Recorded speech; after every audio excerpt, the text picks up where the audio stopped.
Bonjour à toutes et à tous. Donc, merci d'avoir accepté notre proposition d'audition pour cette première audition que nous organisons dans le cadre de la nouvelle délégation aux droits des enfants, donc délégation qui s'est créée pour cette nouvelle mandature à l'Assemblée nationale et dont évidemment nous sommes un certain nombre pour le compte de la France insoumise à être membre, dont je fais partie, et ma collègue Marianne Maximi qui est actuellement dans l'audition.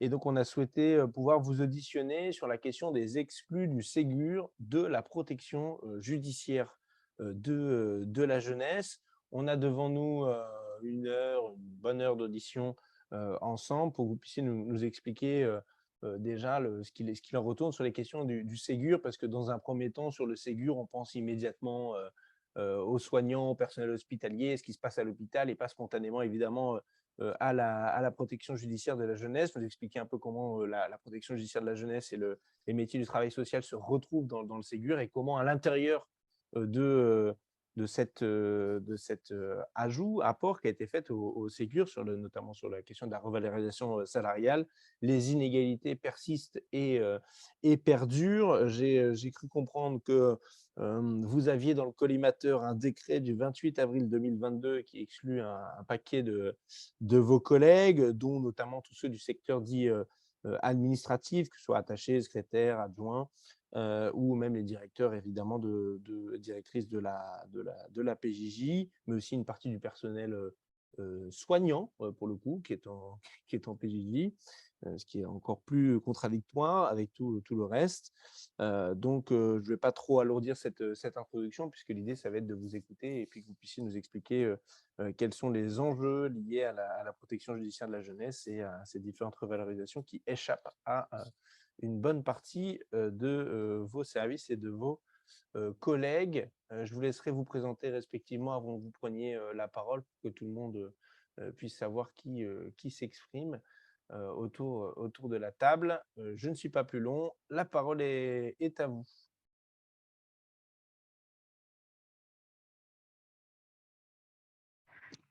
Bonjour, juste si vous permettez, j'aimerais aller très très très vite, mais refaire un tout petit point sur la situation dans laquelle nous nous trouvons à la protection judiciaire de la jeunesse et ce que nous avons mené jusqu'à présent. Donc bonjour à tout le monde, bonjour Monsieur Bernalistis. Moi je m'appelle Vito Fortunato, je suis co-secrétaire national du SNP, SPJ FSU, et je dois dire que je vais essayer de le faire très très vite. Vous avez rappelé que le 28 avril 2022, un décret est sorti d'application dans le cadre du Ségur 2. Donc, rappelez que la protection judiciaire de la jeunesse dans son ensemble est reconnue comme établissement sanitaire et social et que c'est un élément juridique fondamental. Voilà, déjà, premièrement, même si ça peut paraître surprenant, nous sommes dans une institution qui est établissement sanitaire et social, donc il n'y a aucune contradiction à pouvoir bénéficier de l'attribution du CTI dans le cadre du Ségur 2. Ça, c'est un premier élément très, très important. Au moment du décret du 28 avril, il est précisé dans l'article 1er un certain nombre de choses, et en particulier la question de l'accompagnement et de l'accueil. Ce décret, nous l'avons contesté dès le départ. Nous l'avons contesté parce que nous disons, et tous les personnels qui sont présents aujourd'hui, mais pas seulement, le disent, tout le monde concourt à l'action éducative, à l'accompagnement des jeunes, de leur place et de leur mission. C'est très important. Cette contestation, nous avons commencé par la faire à plusieurs niveaux. D'abord en interpellant notre administration et le garde des Sceaux lors d'audiences, de multiples audiences, où nous avons été entendus, mais le seul, entendu entre guillemets bien sûr, mais la seule réponse qui nous a été donnée, c'est de dire nous n'avons pas le budget, donc nous avons décidé de choisir, et c'est un choix arbitraire. Nous avons mené des luttes, il y a eu une journée de grève le 23 juin, et ensuite nous avons fait un recours gracieux auprès du garde des Sceaux, pour lesquels nous avons eu une fin de non-recevoir et un silence assourdissant. Puisque ce recours gracieux, sa fin, c'était le 28 août. Donc, on a constitué un recours gracieux avec un avocat spécialisé sur la base des éléments que je mets en avant, mais qu'on a développés forcément, de manière très, très conséquente avec la liste des fiches de poste, la liste des métiers qui interviennent à la PJJ, ceux qui en bénéficient, ceux qui n'en bénéficient pas, etc. On a fait un gros boulot. Nous n'avons eu aucune réponse. Aucune. Donc, c'est très important de se le redire là. Nous souhaitons, parce que nous pensons que notre demande, elle est légitime, elle est juste. Des personnels ne sont pas concernés et pour nous, c'est inacceptable. Donc, nous sommes en assemblée générale, y compris en visio, mais en présentiel depuis des mois, pour contester cette attribution et cette application du décret qui nous semble inique. Voilà. Nous ne souhaitons pas forcément qu'ils utilisent le même mot. Il y a un certain nombre. Nous voulons que justice soit faite et que l'égalité de traitement en termes de salaire soit faite. Le CTI, c'est de l'indiciaire, c'est du salaire. Là, nous avons appris la semaine dernière qu'il y avait des petites avancées en termes indemnitaires pour certains personnels, mais pas tout le monde. Voilà, c'est une manière de réparer. Pour nous, c'est inacceptable. C'est inacceptable, vraiment inacceptable. D'abord, c'est extrêmement inconséquent par rapport à la somme qui est en gros en moyenne de 200 € net par mois pour tous ceux qui ont droit. Donc, c'est quelques dizaines d'euros pour certains. Pour nous, c'est inacceptable. Voilà. Je suis trop long, je suis très bavard, il ne faut vraiment pas m'en vouloir. Je tiens à dire, pour finir, que nous avons construit, nous avons formé un recours auprès du Conseil d'État avec un avocat spécialisé en droit administratif et que nous comptons bien aller jusqu'au bout de cette contestation. Pour autant, en plus de cette démarche juridique auprès du Conseil d'État, nous continuerons à nous mobiliser pour mettre en évidence cette inéquité de traitement qui est proprement inacceptable. Voilà. Et pour nous, toutes les personnes qui ne bénéficient pas de cette revalorisation salariale, parce qu'il faut en parler comme ça, c'est une revalorisation salariale, ça ne veut pas dire n'importe quoi. Ce ne sont pas des indemnités, ce ne sont pas des primes, c'est une revalorisation salariale conséquente, et tous les personnels, que ce soit d'abord et avant tout les personnels administratifs de catégorie C, qui sont les plus mal payés et les plus défavorisés, mais aussi tous les autres, les formateurs, les personnels qui sont dans les fonctions support, etc. Voilà, j'arrête. Moi, je voudrais juste compléter, si on arrive à casser ce décret, ça donnera la possibilité à l'obtention beaucoup plus large qu'au-delà de la PJJ, en fait. C'est ça qui est important.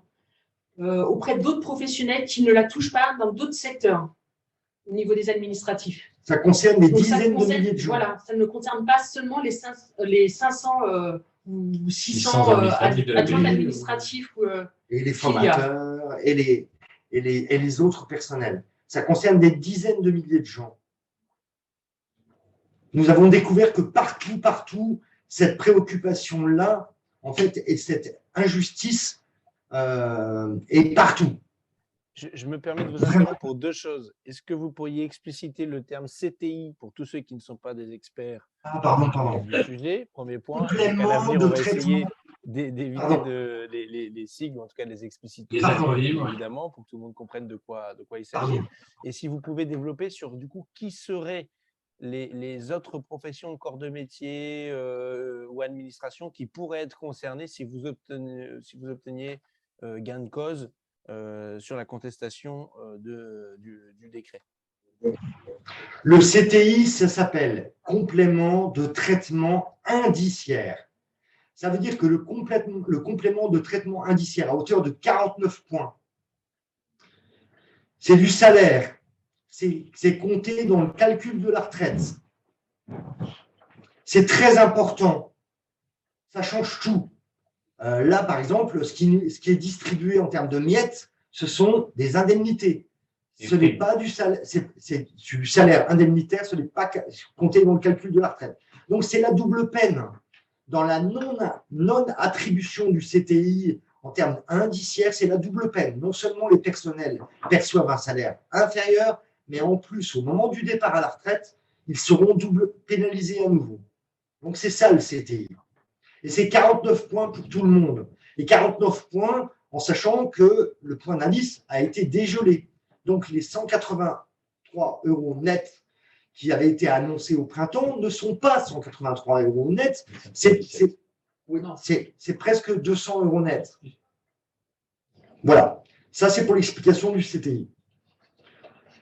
Pour les autres administrations et pour la fonction publique, il faut savoir que la fonction publique territoriale, la fonction publique d'État et la fonction publique hospitalière excluent des personnes qui auraient droit au CTI. Comme par exemple, à la ville de Paris, dans la fonction publique territoriale, nous sommes en lien avec un autre syndicat, le syndicat de la FSU de la ville de Paris, qui travaille en crèche, qui font de la prévention, qui font voilà, et qui ne touchent pas le CTI, parce que la ville de Paris a décidé que ces personnes ne toucheraient pas le CTI. Voilà, de manière complètement arbitraire. Ce que je veux dire, c'est que nous, ce qu'on a compris avec les liens qu'on a avec les autres organisations syndicales, c'est qu'au fond, cette application-là, elle est arbitraire partout.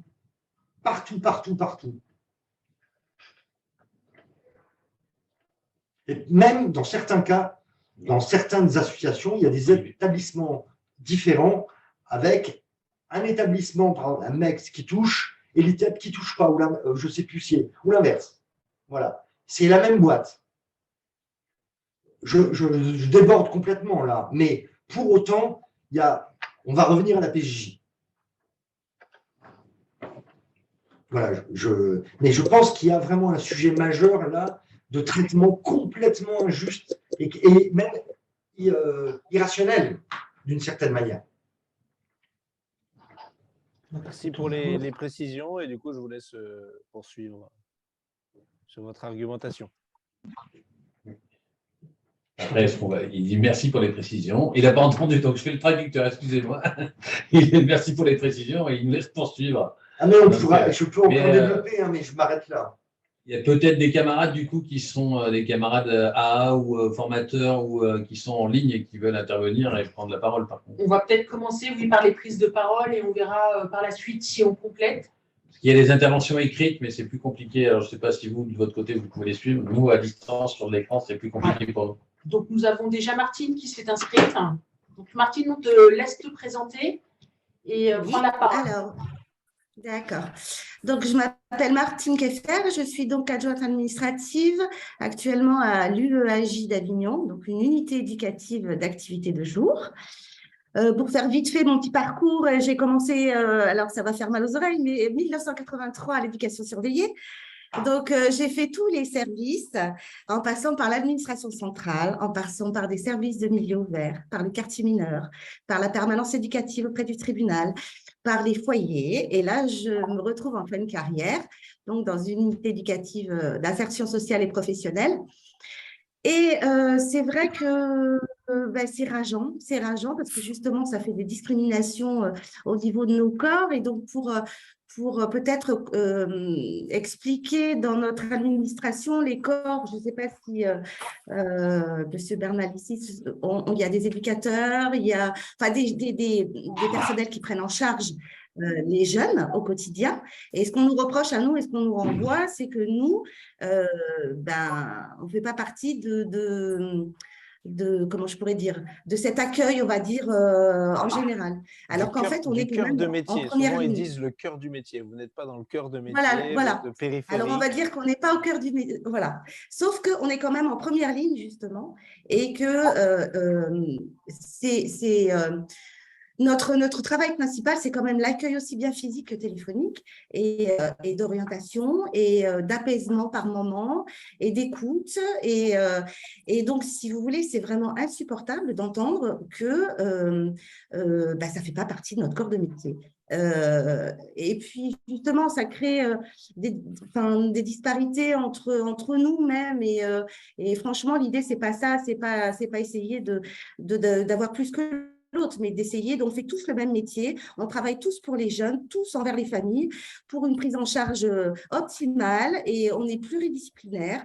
Il y a aussi bien des psychologues, des infirmiers, des éducateurs et je trouve qu'on a notre place plus que tout, quoi, parce que sans nous, enfin, je le vois là tout à l'heure, il y a des jeunes qui sont rentrés dans mon bureau. J'aurais dû vous tourner la caméra, mais on en est arrivé là, c'est-à-dire à prouver alors que c'est tous les jours comme ça. Tous les jeunes arrivent, nous demandent des informations sur les payes, leurs dossiers, des tas de choses. Et ça, franchement, c'est insupportable. Sans parler aussi de notre métier, ça c'est une autre chose, mais ça en fait partie, où on est devenu des gestionnaires et on n'est pas payé pour ça au départ. Et on ne nous demande pas notre avis, on nous demande de faire des tâches sans formation et de plus en plus de tâches. Et voilà, c'est aussi un combat, le fait de vouloir passer en catégorie B, parce on est des petites mains, en fait. Et on nous répète, ah oui, mais c'est vous, le service, il ne marche plus. Mais le problème, c'est qu'il n'y a pas de, il n'y a rien à côté. Alors, on nous passe de la pommade, mais il n'y a rien à côté. Et c'est vrai que d'autant plus, je vais parler pour ma paroisse, c'est que je pars à la retraite bientôt et j'aimerais bien pouvoir bénéficier de cette prime Ségur ou autrement, peu importe. Mais voilà, franchement, et en plus, on travaille dans le social, donc on devrait être tous animés de la même chose et voilà, porter le même discours parce qu'on travaille tous pour la même chose. Voilà. Donc, j'espère que j'ai répondu un peu, enfin, j'ai expliqué un petit peu. Dites parce que moi je vois à peu près en quoi ça consiste, mais pour ceux qui voudront s'intéresser au sujet, les 49 points d'indice supplémentaires, enfin de traitement indiciaire supplémentaire, évidemment ça s'ajoute à une grille où vous aviez déjà des milliers de points, vous êtes à environ 4 000 € par mois, etc. Alors, je caricature, mais pour qu'on sache à peu près où se situent les niveaux de rémunération dans l'administration et qu'on voit que c'est justement un rattrapage du fait du gel depuis 2010 et qu'il serait temps que les fonctionnaires, quelle que soit leur catégorie, soient correctement rémunérés et d'autant plus ceux qui sont censés être partie prenante du Ségur ou Ségur 2. Mais je vous laisse apporter ces précisions. Par rapport à ce que notre grille de salaire, vous voulez… Exactement, exactement. Ah bon, je peux vous dire ce que je gagne. Donc, ça va 40 ans l'année prochaine que je serai donc à la PJJ et je termine ma carrière à 2 000 €. Voilà. Donc avec aussi le fait de la fonction publique, hein, de pouvoir bouger, on passe un concours, on se déplace, on revient sur notre pays d'origine, enfin d'origine, notre département d'origine. Ça demande des sacrifices aussi. Mais bon, mais c'est toujours pareil. C'est vrai que moi, j'aime ce que je fais, j'adore ce que je fais et voilà, donc j'aimerais pouvoir un peu avoir ces 189 €, enfin ces points d'indice supplémentaires. Et en début de carrière, c'est combien la grille d'adjoint administratif? C'est c'est limite le SMIC, hein. C'est ça, C'est hein. 1000, je ne sais plus, 1003, 1004. Monsieur Bernalicis, Voilà. juste pour vous donner une idée des catégories C au ministère de la Justice, à chaque fois qu'il y a une revalorisation du SMIC, ils sont obligés d'augmenter la grille du bas. Parce que sinon, ils payent les professionnels en dessous du SMIC. C'est juste pour vous donner une idée. Et vous obtenez 10 points à peu près au bout de… Alors, le point, il est à 3,85, si je ne me trompe pas, net. Vous obtenez une revalorisation de 10 points sur une dizaine d'années. C'est juste pour vous expliquer la progression d'une adjointe administrative. C'est-à-dire que pendant 10 ans, les personnels de catégorie C, ils sont quasi payés au même ils sont au SMIC. Pendant les 10 premières années, ils sont tout juste au SMIC.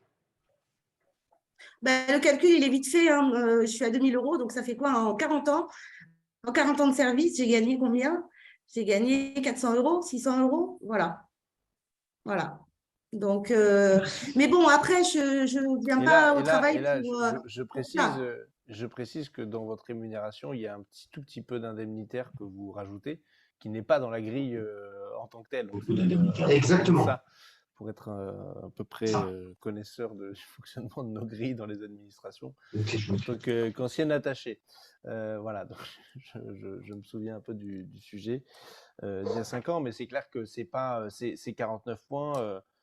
De mon point de vue, hein, c'est un juste retour sur l'investissement et le travail qui est fourni par les agents. C'est pas de l'argent qui est dilapidé par les fenêtres ou je sais pas trop quoi, ou des gens qui seraient là pour être des nantis dans les administrations. C'est important de le préciser aussi, parce qu'il y a quand même, donc on rappelle, un gel du point d'indice depuis 2010 et une évolution des grilles qui n'est, comme ça a été indiqué, augmentée pour les adjoints administratifs que parce que sinon on finirait par payer en dessous du SMIC, ce qui serait illégal évidemment, des fonctionnaires des administrations. Si je peux me permettre, donc je suis Arnaud Blateron, je suis co-secrétaire national du SNEPS et je suis avant tout adjoint technique cuisine dans un UHC à Clermont-Ferrand. Et là, si j'interviens, c'est vraiment pour souligner l'inéquité qu'il pourrait y avoir entre et les décisions arbitraires de l'attribution de ce CTI.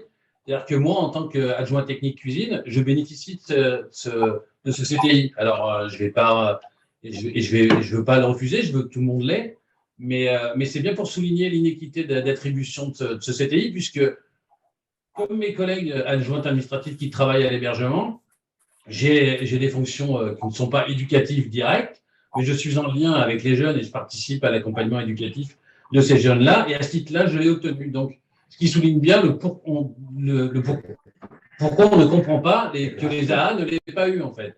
Que les AA et tous les autres qui ne l'ont pas sur les directeurs, etc. Parce que les directeurs sont aussi sur les services pour certains dans les UHC, entre autres. Et ça souligne bien l'aberration totalement arbitraire de cette décision d'attribution, en fait. C'est que, et certains camarades, certains collègues adjoints techniques qui sont, eux, rattachés aux directions territoriales ou aux directions interrégionales, bénéficient également de ce CTI. Alors, pour le coup, ils n'auraient pas forcément, je ne veux pas créer de tension entre adjoints techniques, adjoints administratifs ou créer des points de friction, des points de désaccord, mais ils ne sont pas forcément directement en relation avec le public, alors que les AA sur les hébergements et sur les UMO le sont directement avec le public, et pourtant les adjoints techniques bénéficient de ce CTI. Et moi, je bénéficie de ce CTI. Alors, on peut l'argumenter effectivement, parce qu'en tant qu'adjoint technique en cuisine, on intervient beaucoup avec les jeunes, mais pourquoi les adjoints administratifs en sont exclus? C'est juste pour souligner ça, c'est vraiment la décision arbitraire et inéquitable.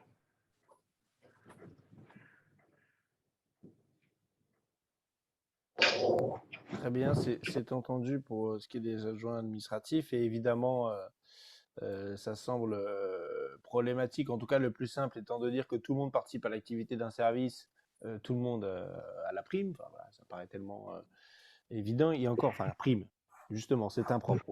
On va dire CTI parce que c'est important les rappels qui ont été faits, les compléments de traitement indiciaire. Moi, ce que j'aimerais comprendre, et je vois qu'il y a un autre témoignage à venir, mais ce que j'aimerais comprendre après le témoignage, peut-être vous m'expliquerez, c'est comment se fait-il que l'administration et que le gouvernement, pourquoi ils font ça, pourquoi ils font ces distinctions-là, enfin, qu'est-ce que ça leur apporte, à quoi ça rime, quoi, voilà, sur le fond de fonctionner de la sorte. Mais je vais laisser d'abord, je vois Madame Véronique Doudet qui a levé la main et qui va prendre la parole pour continuer cette discussion. Donc, bonjour, je suis Véronique Doudet, je suis infirmière et je suis, alors c'est un joli mot, conseillère technique en promotion de la santé dans une direction territoriale. Alors déjà, je peux peut-être apporter quelques précisions, puisqu'en tant qu'infirmière, on a été concerné par le Ségur 1. Pour rappel, toute cette histoire est née grâce au Covid. Et il s'est passé un événement durant le Covid dans les établissements sociaux et médico-sociaux. Un certain nombre d'établissements ont fermé et les enfants sont rentrés chez eux, sauf certains établissements où en fait ce sont les personnels éducatifs pour les enfants les plus gravement touchés ou qui ne pouvaient pas rentrer à domicile. Ce sont les éducateurs, les adjoints techniques qui sont restés auprès de ces enfants et les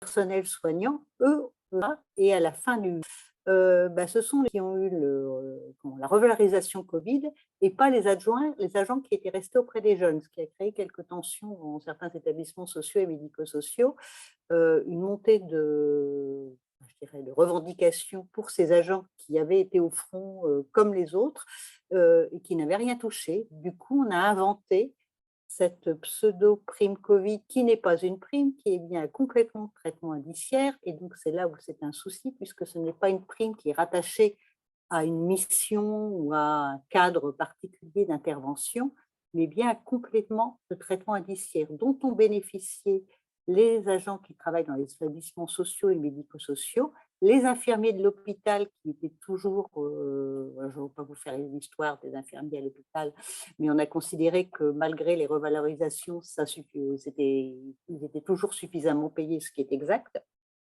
Mais on a associé donc à ce décret un article qui dit qu'il faut exercer des fonctions d'encadrement à titre principal. Et c'est là où ça déconne à plein tube, puisque des fonctions socio-éducatives à titre principal, eh ben, encore faudrait-il les définir. Elles n'ont jamais été définies. Et donc, du coup, c'est un peu c'est la foire à la saucisse. Et je te le donne à toi et pas à toi. Je te donne à toi parce que j'ai un peu de sous. Je te donne à toi parce que tu es gentil. Enfin bon, je ne vais pas détailler. Donc, nous, infirmiers à la protection judiciaire de la jeunesse, nos collègues qui sont en centre éducatif fermé sont considérés comme des collègues qui exercent à plus de 50% des fonctions socio-éducatives. Et donc, la touche, nous qui sommes en direction territoriale, qui pourtant intervenons auprès des jeunes, hein, j'y vais toutes les semaines, j'interviens aussi auprès d'eux pour des actions de prévention et de promotion de la santé, ben nous ne l'avons pas. Et par ailleurs, je me fais le porte-parole aussi, puisque les infirmiers qui exercent à la PJJ sont rattachés à la fonction publique d'État, à un corps d'infirmiers de la fonction publique d'État qui comprend les infirmiers du ministère de l'Agriculture, les infirmiers qui travaillent dans les ARS, les infirmiers de la protection judiciaire de la jeunesse et un certain nombre d'infirmiers des ministères qui sont surtout en charge de la médecine du travail au ministère de l'Intérieur et à un tas d'autres ministères, peut-être les infirmiers, d'ailleurs, s'il y en a au Parlement, doivent être aussi rattachés à ce corps. Et donc, les infirmiers de la fonction publique d'État ont été exclus intégralement du CTI Covid, je ne veux pas l'appeler prime Covid, au titre qu'ils n'exercent pas pour des fonctions socio-éducatives à titre principal. Donc, vous en avez qui l'ont, d'autres qui ne l'ont pas. Et comme ce n'est pas une prime, c'est ça qu'on ne comprend pas. Si c'était une prime qui était rattachée à des missions spécifiques, ok, on n'exerce pas ces missions, on ne l'a pas. Et là, ce n'est pas une prime. Et on l'a appelée prime Covid, alors que ce n'est pas ça du tout. Et du coup, ça crée vraiment de la discrimination au sein d'une même administration, au sein d'un même corps dans l'administration. Enfin bon, vous l'avez déjà, mes collègues l'ont déjà dit. Donc, on est vraiment sur un truc qui n'a ni queue ni tête, quoi. Voilà.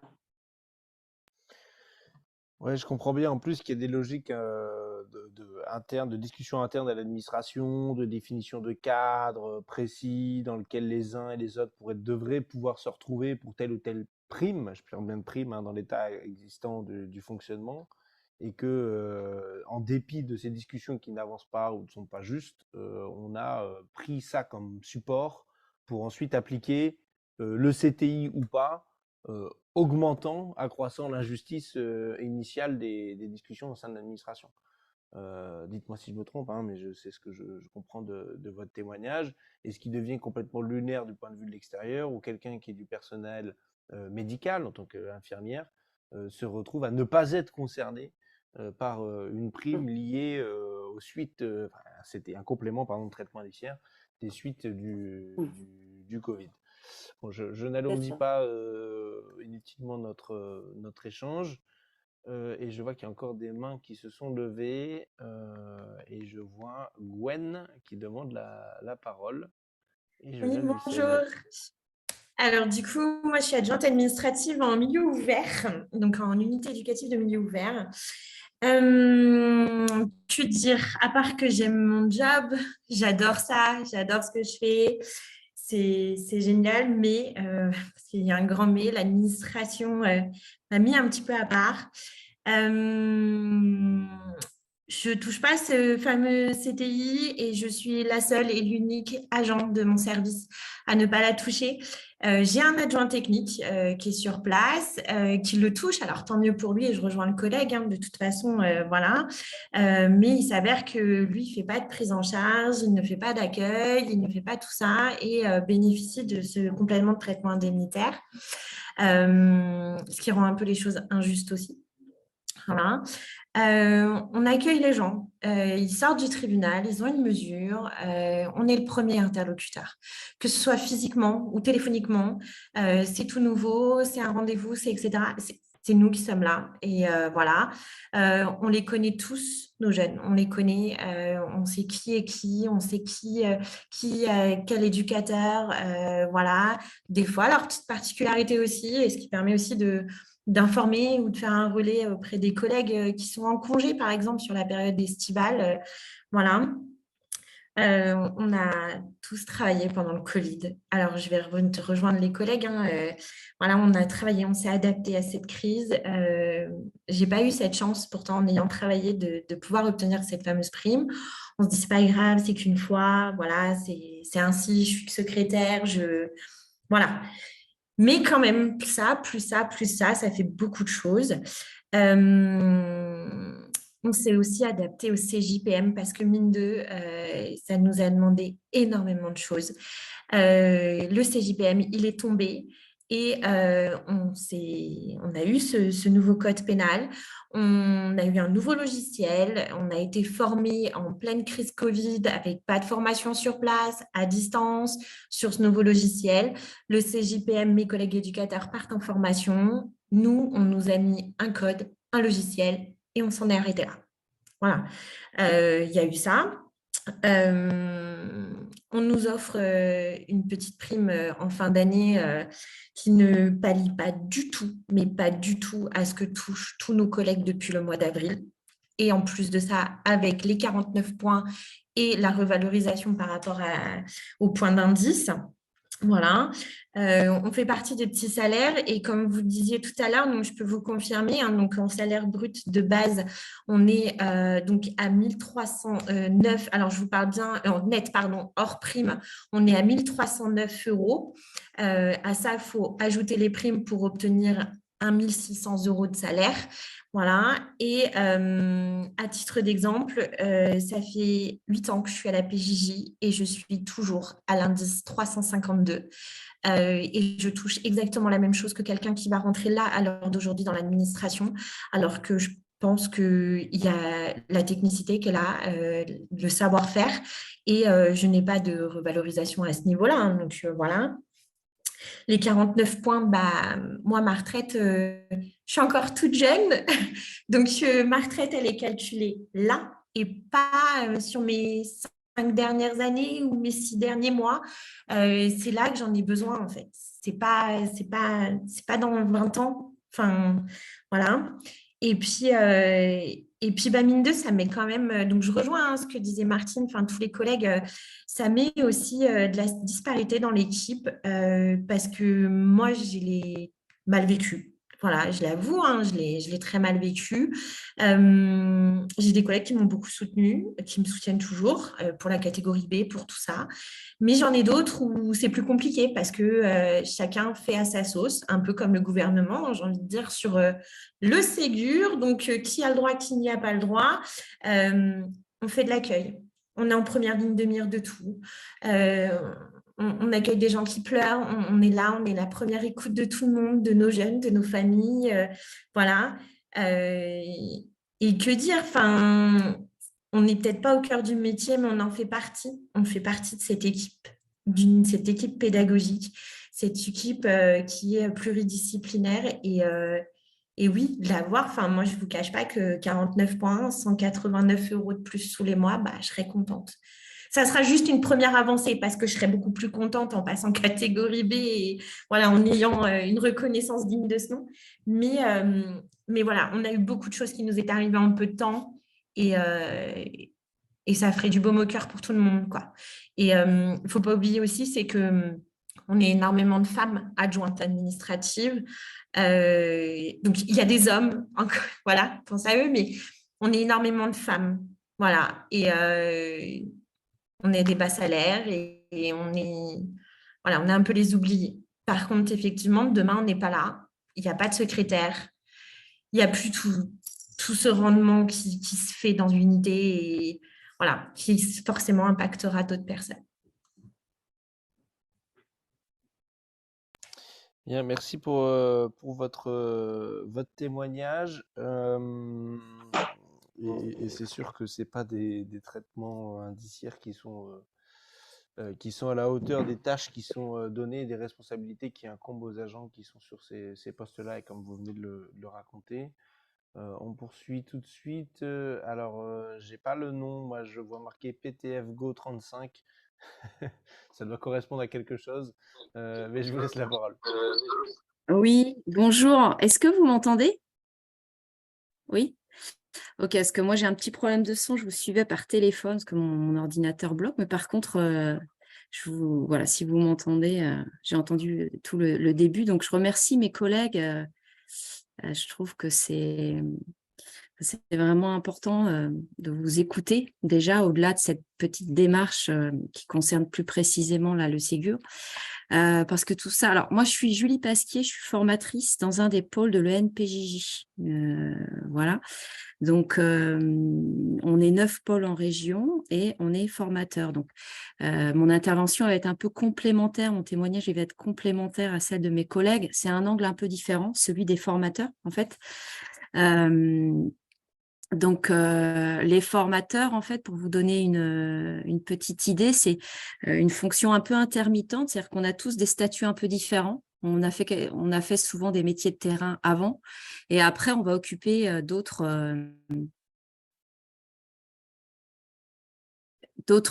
fonctions. En fait, on va occuper cette fonction pendant 7 ans maximum pour l'instant, même si le fondement légal de ce mandat, entre guillemets, de 7 ans, il est questionné, mais pour l'instant, ça se passe à peu près comme ça. Donc, on occupe cette fonction entre 4 et 7 ans. On forme, alors, contrairement d'ailleurs aux adjoints administratifs, on n'est pas directement en lien avec le public, puisqu'on travaille à l'école. Mais on forme les éducateurs qui ont eu le concours et on répond aux besoins de formation des agents tout au long de leur parcours. On propose un accompagnement individuel et collectif. Donc voilà, pour moi, c'est cette exclusion du Ségur de notre place, même si nos conditions salariales sont meilleures que les adjoints administratifs, qu'on n'est pas sur les mêmes grilles.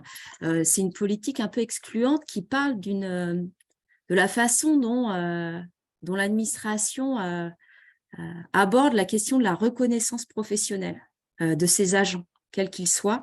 Et derrière ça, pour moi, il y a la question de la considération, en fait, du travail fourni.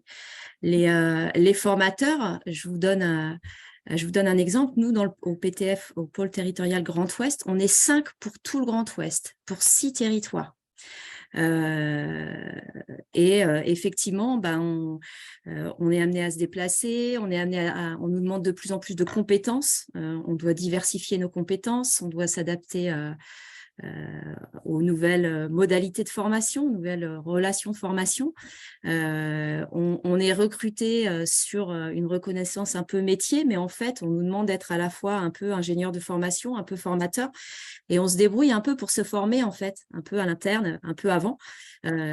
Souvent, comme mes collègues, ce qu'on observe, c'est qu'il y a un engagement fort autour de cette mission parce qu'elle est vraiment passionnante.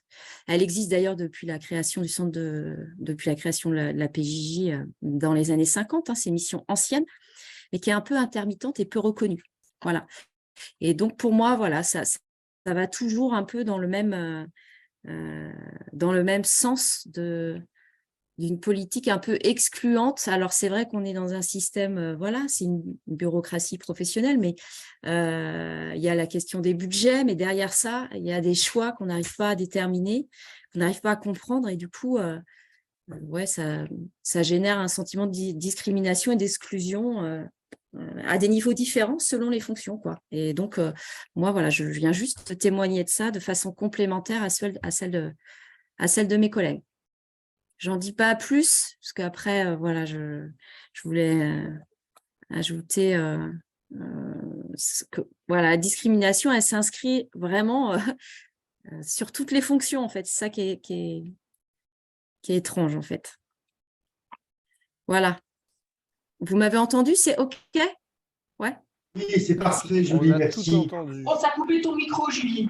Moi, j'aimerais juste prendre la parole 1 minute parce qu'il y a des c'est très important là, sur les personnels et les métiers qui sont représentés aujourd'hui.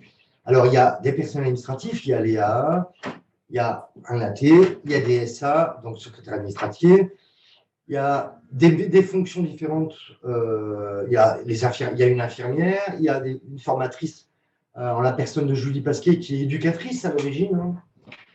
On n'a pas de directeur de service. Et les directeurs de service sont exclus à nouveau. Et nous, on travaille. Ce que je veux dire là, en prenant la parole, c'est que tous ceux qui interviennent dans notre institution permettent que le travail soit meilleur, à des places différentes. Les jeunes et les familles dont on s'occupe, c'est souvent, très très souvent, des jeunes et des familles avec des complexités très importantes. Le travail d'équipe, dans la gestion de notre administration aujourd'hui, ce travail d'équipe n'est pas reconnu. Monsieur Bernalicis, vous posiez la question de pourquoi. Mais une des hypothèses, c'est de dire qu'on a géré la fonction publique de manière individuelle, dans la carrière et dans la rémunération. Et nous, ce que nous voulons témoigner, là, en tout cas moi, ce que je souhaite dire aujourd'hui, c'est que dans l'exercice de notre mission, à chaque place, on permet de pouvoir accompagner nos jeunes de la meilleure manière possible. En tout cas, ce qui est sûr, c'est qu'il y a des places différentes, formateurs, infirmiers en DT, AA en service, AT, bon, tout ça, c'est des acronymes, je suis désolé. Mais tous les métiers qui concourent à ça font qu'on peut accompagner ces jeunes de manière la plus efficace possible. On a d'autres problèmes, hein, on a d'autres problèmes. Mais une des hypothèses, c'est de dire que l'équipe n'est pas reconnue. Et l'institution, de notre point de vue, au niveau du SNPES, n'est pas prise en compte comme une institution où tous les personnels travaillent dans le même sens. Et nous considérons que ça va créer de la division, ça crée de la tension, ça crée des discriminations et que ça pénalise le travail que nous réalisons, vraiment.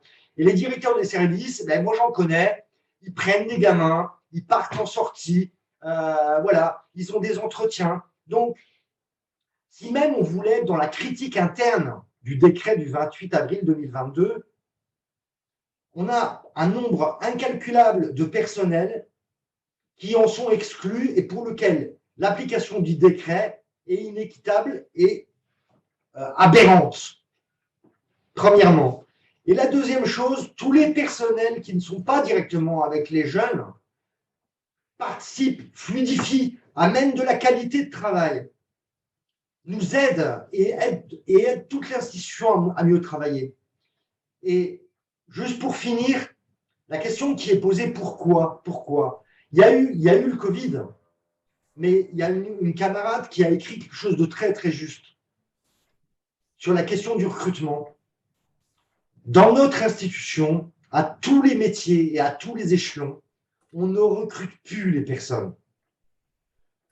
Que ce soit chez les éducateurs, chez les personnels administratifs, chez les psychologues, dans tous les métiers, on a de très, très, très graves problèmes de recrutement.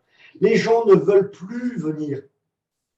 Qu'est-ce que ça veut dire? Ça veut dire qu'on n'est pas traité correctement, qu'on est traité de manière injuste, c'est la question du mérite qui est une notion complètement arbitraire.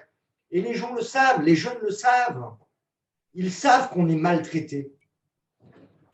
Et nous, on a besoin d'être traités correctement, on a besoin d'être considérés. Et la question de la considération, que ce soit pour les personnes administratives qui accueillent les jeunes et les familles, les formateurs, les directeurs, les infirmiers endettés qui montent des projets, tous ces personnels-là doivent être considérés. Et nous considérons que ce décret, il est dégueulasse. Voilà. Allez, on va aller vite. Il est contre-productif. Et on ne va faire que continuer.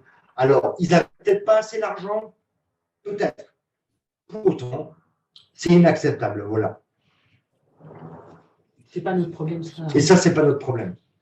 Et merci, Nathalie. Excusez-moi. Je vais laisser la parole à Martine. Je vois qu'elle a levé la main, qui voulait la reprendre. Oui, juste pour en rajouter, c'est vrai que ça commence à faire beaucoup, si vous voulez, donc ce Ségur qu'on n'a pas. Après, il y a eu, comme disait ma collègue aussi, Alors, en soi, c'est bien, on avance. Enfin, je veux dire, tous ces corps de catégorie B qui sont passés en catégorie A. Et ça crée beaucoup d'écart, en fait, entre nous tous. Et nous, on se retrouve toujours, la dernière roue du carrosse. On est catégorisé, on est des personnels exécutants, alors qu'en fait, ce n'est pas la vérité. Et comme je vous disais tout à l'heure, on a des tâches, et plus ça va, plus les tâches relèvent de catégorie B, de secrétaire administrative, en fait. Et alors là, ils ont décidé, bah oui, d'accorder 250 personnes qui pourront passer catégorie B, et encore sous certaines conditions.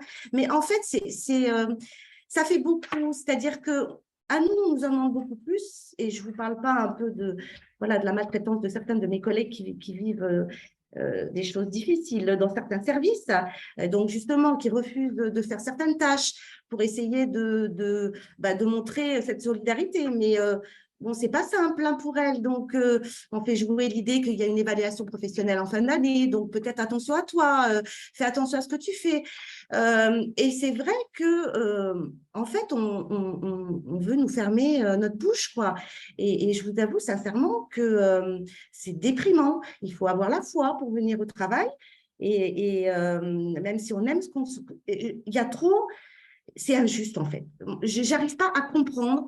Alors, je dis c'est très bien pour mes collègues. Enfin, je veux dire, il y a une avancée et c'est normal. Mais pourquoi nous, on est toujours la dernière roue du carrosse?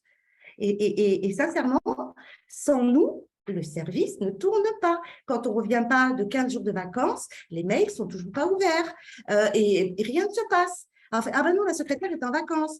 Mais c'est trop, en fait, on nous en met trop sur les épaules. Et quand on veut l'ouvrir un peu et dire, bah non, moi j'ai décidé en fait de ne plus faire remonter des chiffres à la fin du mois. Ah ouais, mais attention, tu n'as pas le droit de le faire. Et franchement, ça devient... ouais, franchement, c'est pénible. Mais c'est pour ça qu'on a un peu saturation de tout ça et qu'on aimerait que ça avance un petit peu pour nous, quoi. Voilà. Très bien, merci pour ce complément de réaction, d'information, surtout de réaction. Du coup, moi, j'ai une question quand même, notamment aux représentants syndicaux. Comment on en arrive là? Pourquoi ils en sont à mégoter sur certains métiers, sur certains secteurs? Pourquoi ils font ça, quoi? Est-ce que c'est vraiment un manque de moyens dans le budget? Moi, pour suivre les budgets d'année en année, celui de la PJJ est en constante augmentation. Alors, pas assez. Je défends que ce soit davantage à chaque fois. Tout va pour l'administration pénitentiaire, essentiellement pour la construction de places de prison. On connaît tout ça, mais il est quand même en augmentation. Il y a de la ressource financière qui est là. J'ai la faiblesse de croire que du coup, il y a peut-être un petit problème d'aspiration de la ressource dans des centres éducatifs fermés, que ça rejoint d'autres problématiques. Mais enfin, est-ce que c'est vraiment un problème d'argent? Je le pose en tant que tel comme ça, parce que je vois les montants que ça implique. C'est relativement faible, voire même très faible du point de vue du budget de l'État en réalité, de ce dont on est en train de parler.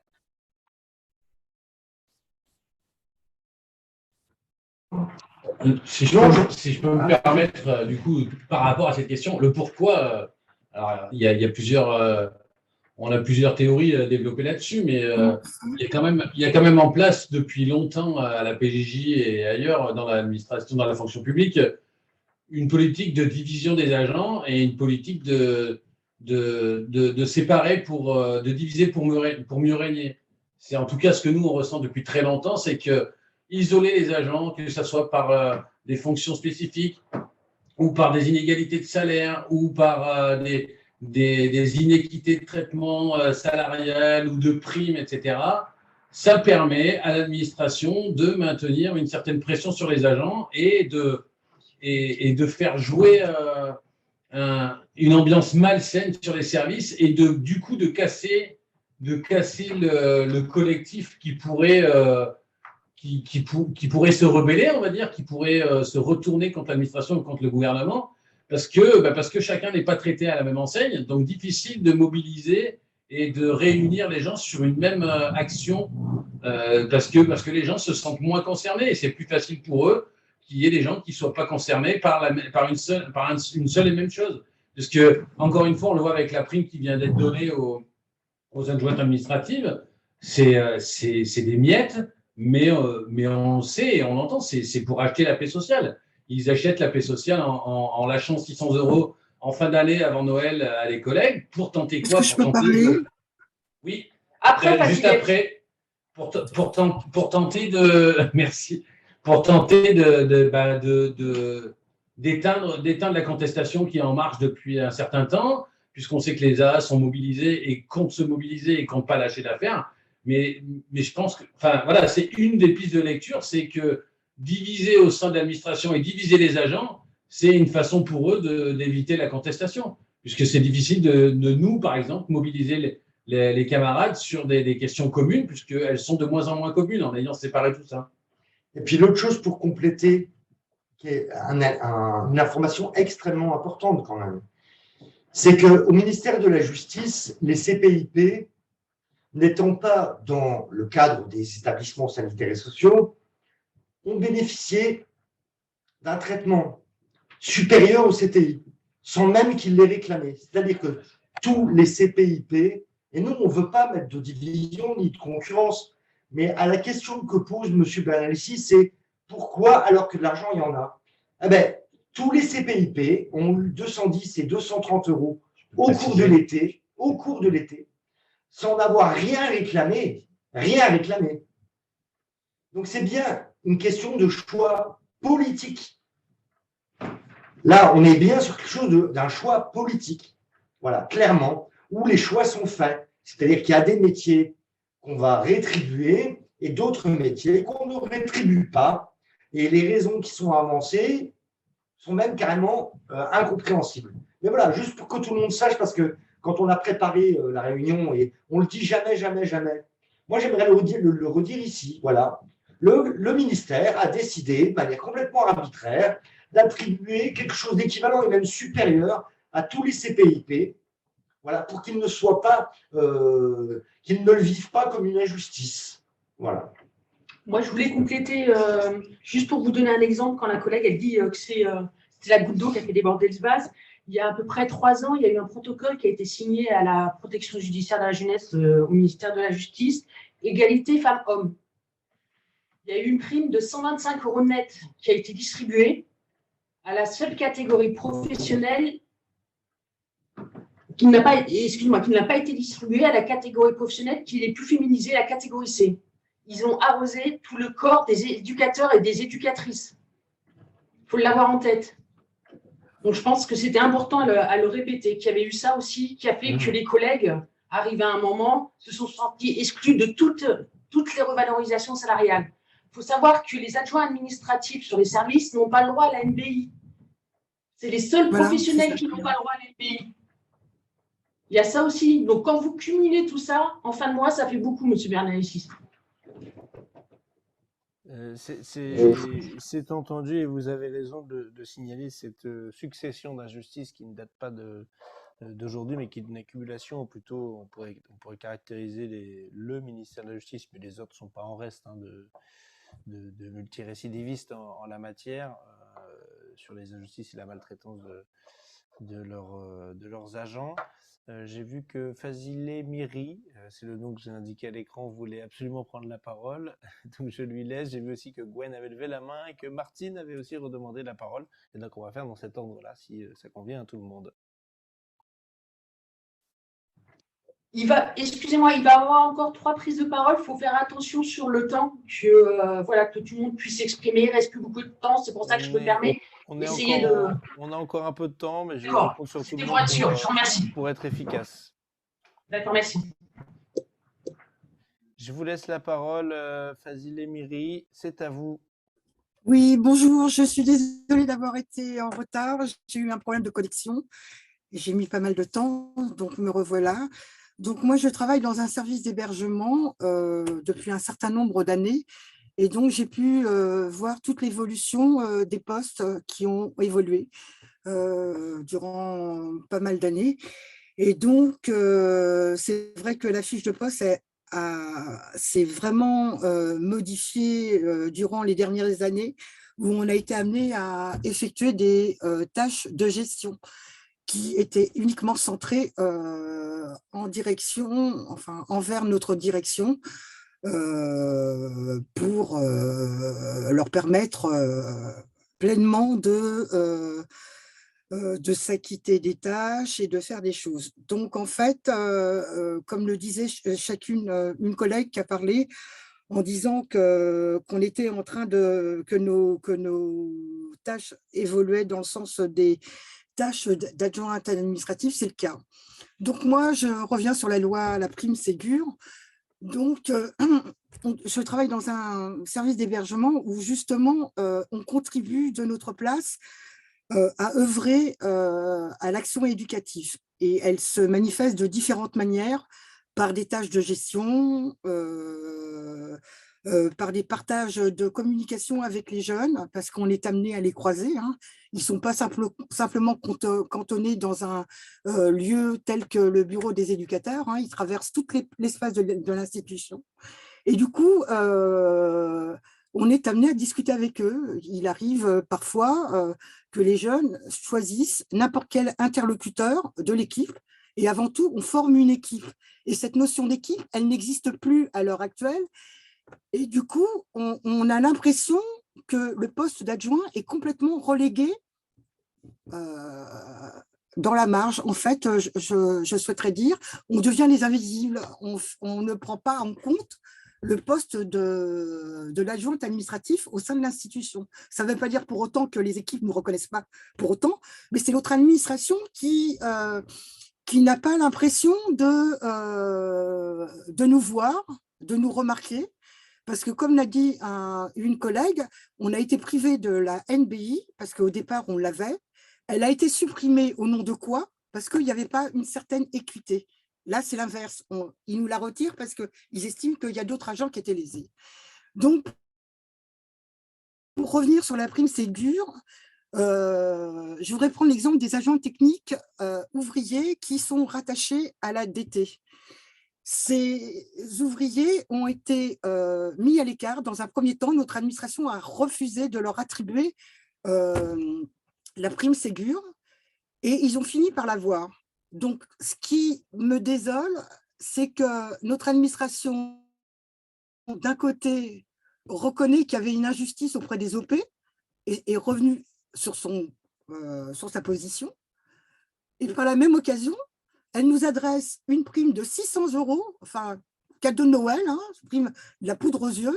Et comme vous le dites, comme on le dit, on ne lâchera pas. Je veux dire, je ne vais pas me contenter d'une prime au rabais, justement parce que la directrice culpabilise de ne pas s'être rendu compte qu'on était pénalisé. Alors moi, ce que je demande, c'est que la directrice de notre PJJ fasse un effort supplémentaire en nous soutenant, en faisant en sorte que ce qu'elle a accordé pour les OP adjoints techniques se fasse de la même façon pour les adjoints administratifs dans les unités.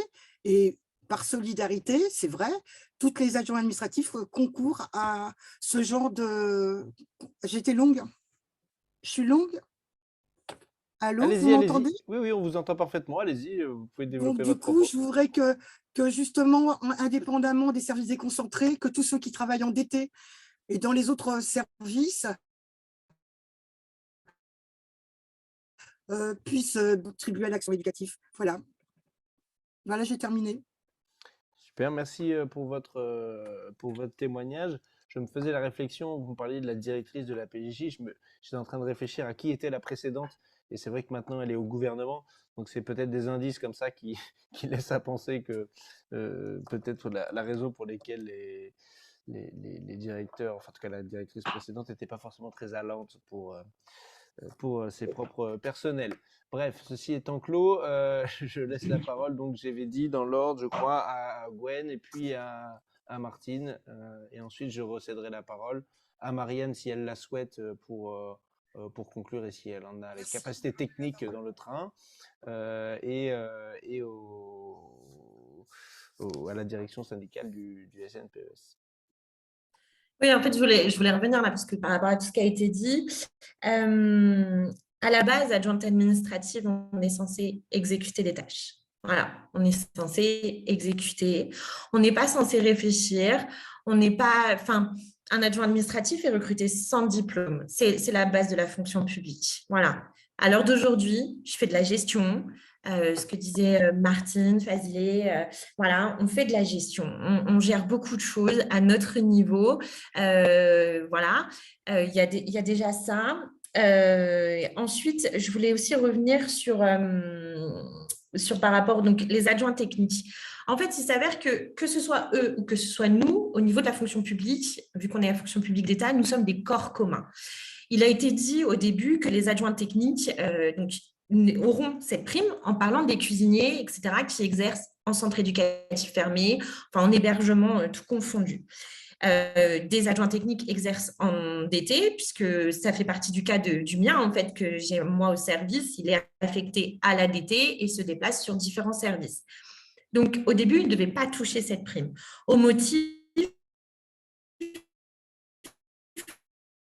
que donc nous, on ne l'avait pas parce qu'on était corps commun détaché, en fait, des adjoints techniques en hébergement. Et en fait, en l'espace de, j'ai envie de dire, je crois que ça s'est même passé en 48 heures, 72 heures, les adjoints techniques en DT ont pu bénéficier de cette prime Ségur. Donc, comme quoi, alors qu'ils sont corps communs, donc comme quoi les choses sont faisables. Ils sont faisables. On ne peut pas séparer l'adjoint technique qui exerce dans un foyer de l'ASE et un adjoint technique qui exerce à la PJJ. À un moment donné, voilà, on est adjoint technique. On est adjointe administrative. Et leur histoire de corps commun, etc., bah, via les adjoints techniques, nous ont démontré qu'en fait, ça n'existe pas. C'est comme ça. Enfin, il y a possibilité de faire une particularité de chacun de son côté. Donc voilà, mais encore une fois, voilà, on n'est pas des simples exécutantes, on n'est pas des simples personnes à répondre au téléphone. On accueille tous ces gens, en fait, on accueille tout le monde. Et après, effectivement, comme vous disiez tout à l'heure, pourquoi autant de disparités? Pourquoi l'administration fait ça? Bah, moi, j'ai envie de retourner la question dans l'autre sens, c'est est-ce que l'administration, c'est réellement ce que nous, on vit au quotidien? Est-ce que l'administration, c'est tout ce que l'on effectue comme tâche tous les jours?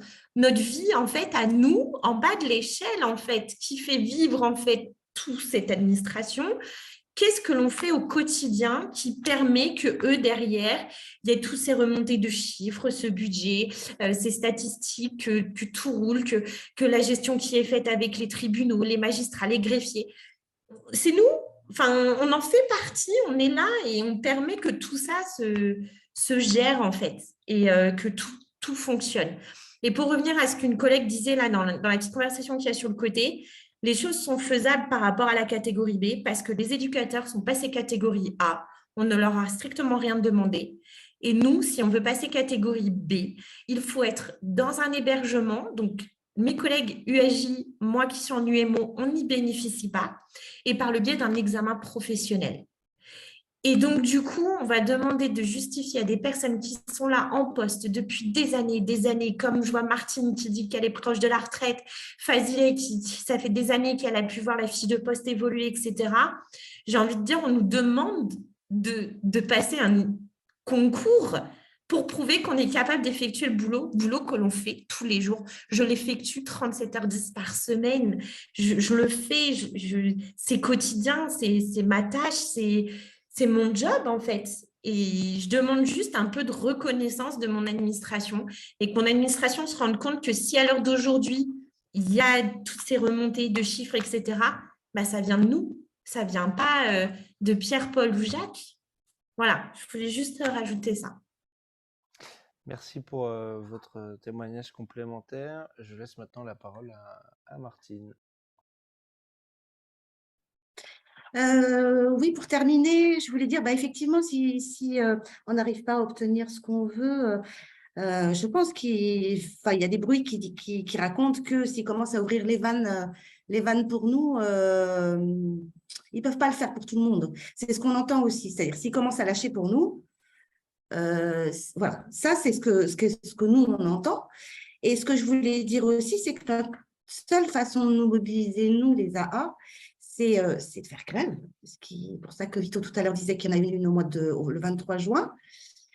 mais comment voulez-vous faire grève avec le si peu de salaire qu'on a? Donc, en fait, c'est le chat qui se mord la queue, c'est-à-dire qu'on voudrait arriver à défendre nos droits, on n'y arrive pas parce qu'on est mal payé, et donc, en fait, les choses passent, les mois passent, les années passent, et on en est même arrivé à demander aux équipes de voir s'ils étaient touchés par notre problème, hein, et de faire des enveloppes. Donc, il y a des équipes qui ont joué le jeu et qui ont réussi à payer notre journée sans travail, on va dire, notre journée de grève. Ça ne s'est pas passé partout, mais c'est pour vous dire jusqu'à quel point on est obligé d'aller pour arriver à se faire entendre et se faire écouter, mais on n'a pas plus que de quelque chose qui reconnaisse notre travail. Voilà. Très bien, merci.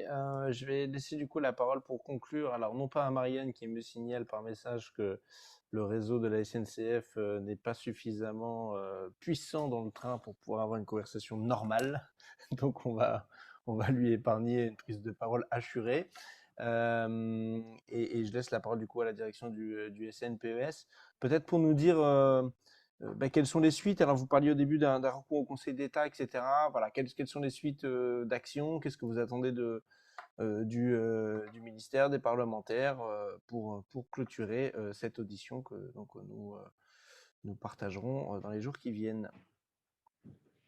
Oui, alors pour terminer, je vais au moins faire juste un tout petit point sur les techniques. Je fais très clair, l'attribution aux techniques, ça s'est passé d'une façon effectivement un peu bizarre en 48 heures, parce que sur nos demandes répétées auprès de l'administration d'intégrer les personnels, etc., ils ont justifié en face des refus et des accords d'attribution, et les techniques qui ont été intégrées au décret par la voie des personnels en foyer qui sont en hébergement, qui sont les personnels j'ai perdu le mot, de maîtresse de maison. Et donc, qui considéraient qu'ils étaient directement en lien avec les jeunes, puisqu'elles gèrent directement des choses avec les jeunes. Et par le fait, comme ils ont intégré ces personnels-là, le décret a été rédigé en tant que personnel technique, adjoint technique, et tous les adjoints techniques ont été intégrés au décret par cette voie-là, en fait.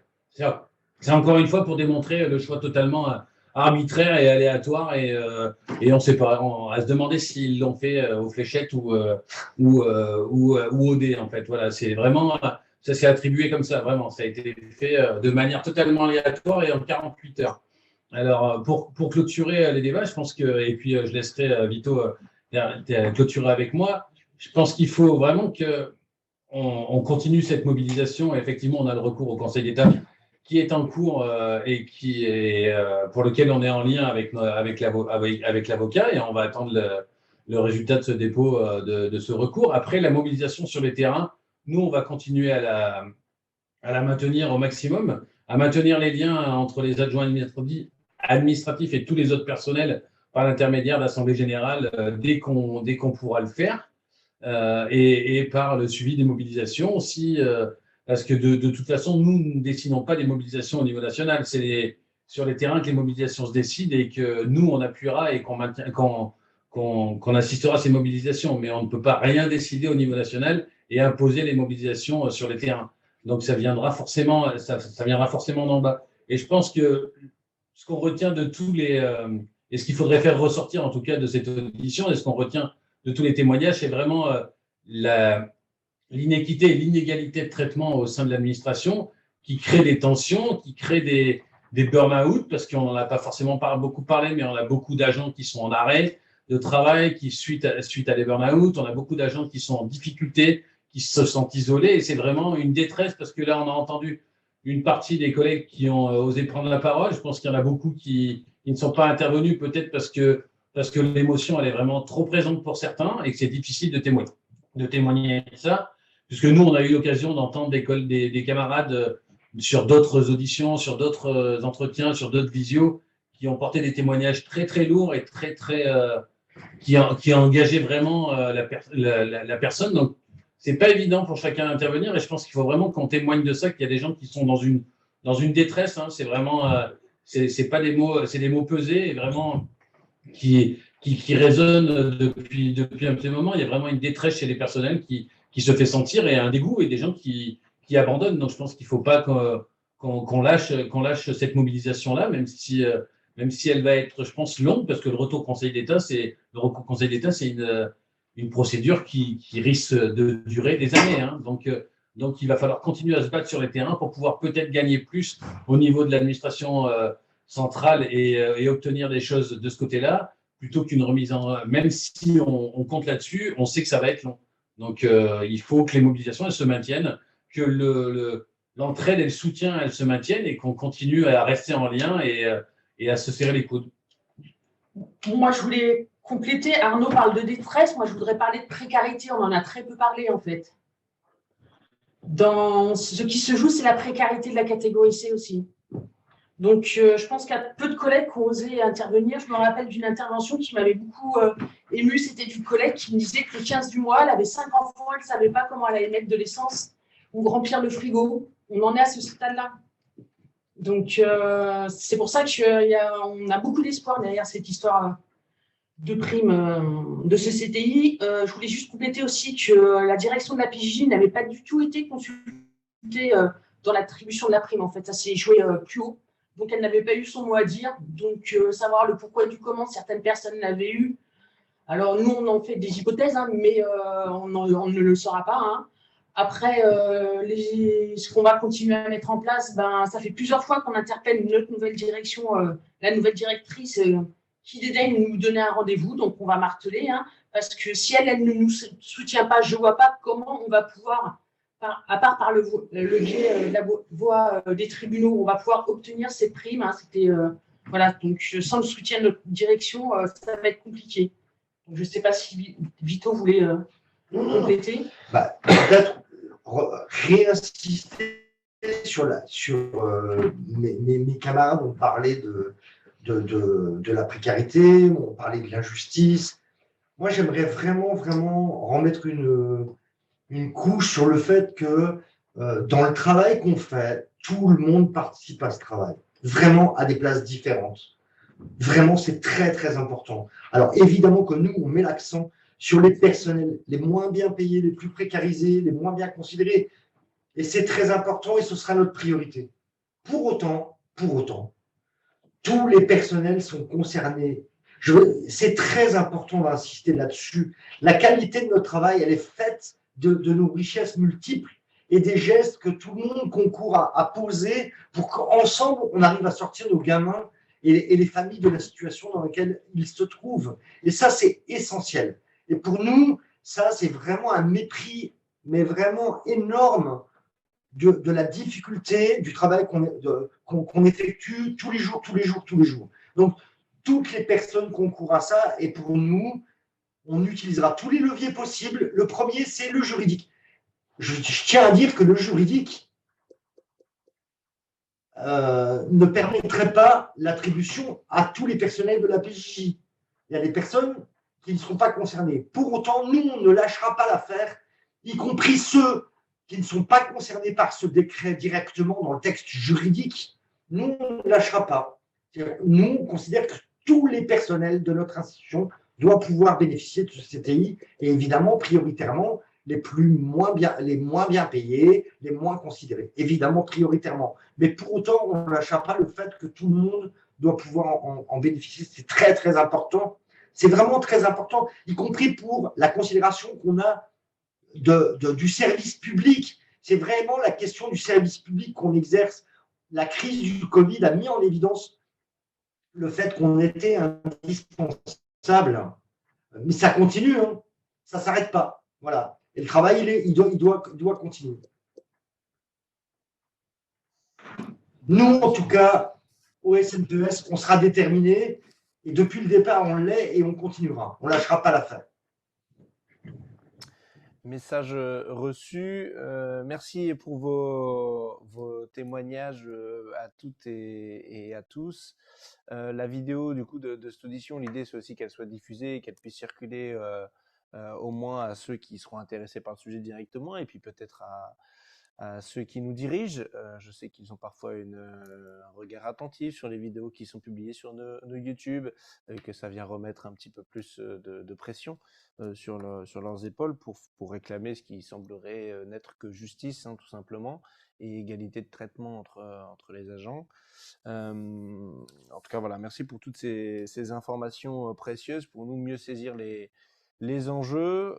La lutte continue. Je ne sais pas là où vont nous mener les grèves diverses et variées, mais je sais pas. Mon petit doigt me dit quand même que le printemps risque d'être un peu mouvementé et j'espère que la protection judiciaire de la jeunesse prendra toute sa part à ce printemps mouvementé, puisqu'il y aura des choses à arracher pour toute la fonction publique et quel que soit son rôle, son grade et sa place dans l'œuvre collective que représente l'administration publique. Merci encore à vous, votre disponibilité. Et puis au plaisir pour échanger avec vous, pour vous retrouver dans les luttes et dans la rue.